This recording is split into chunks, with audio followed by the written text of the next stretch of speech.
If this is going to be your first winter in the inland Northwest, welcome. Here's a quick rundown of a few things to be aware of. The first question that most people have is about snow tires. Now there are two common options: all-season tires that have been siped and walnut shell or studded tires. The type you go with largely depends on the specific roads that you drive.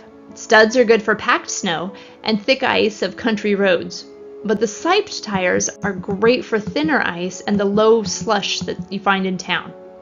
Talk to your local tire store about your specific location and learn about your options. They will get your tires fixed up right. Next, let's clear the driveway. In general, the longer the driveway or country road that you need to plow, the better equipment you'll want to have. For most places in town, a snow shovel will be adequate. For longer driveways, you might consider a snowblower, or maybe find a neighbor with one whom you might be able to pay to clear you out if the snow is heavy. Long country driveways generally use a plow blade attachment on a truck or a four-wheeler, sometimes a tractor. Preparing the house.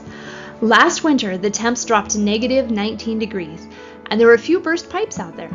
If you have an older home or manufactured home, you will want to let a faucet drip on those ultra cold nights to keep the pipes from freezing.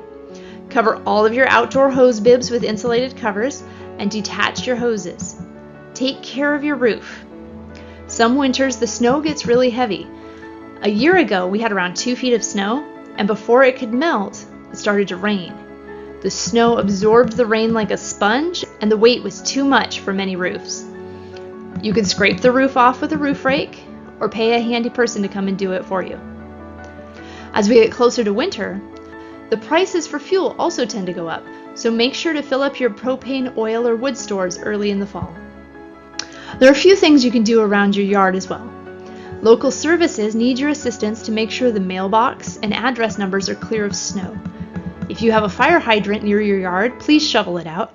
Also, learn what time the plow comes through your neighborhood and move your car off the street so the plows can get as close to the curb as possible. And just a side note here, the plows will put a berm in front of your driveway, inevitably, right after you finish shoveling. Sorry about that. If you have pets or chickens or livestock, have a plan for keeping the water thawed and a heat source, something that's not a fire hazard, to keep the animals safe if the temps get really cold. If you have any garden plants that aren't super cold hardy, you'll want to make sure that those are insulated.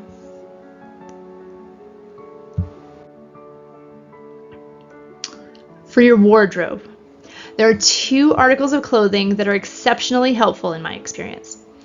First is a good winter coat, ski jacket, hunting coat, or whatever, but something good. It will last you many winters, and it's worth it to be warm and dry. Second is a good pair of waterproof boots. Something you could wear between your car and the office or the grocery store. On snowy days, the snow builds up faster than the plows can clear, but business goes on as usual, so good boots will keep your feet dry and comfortable.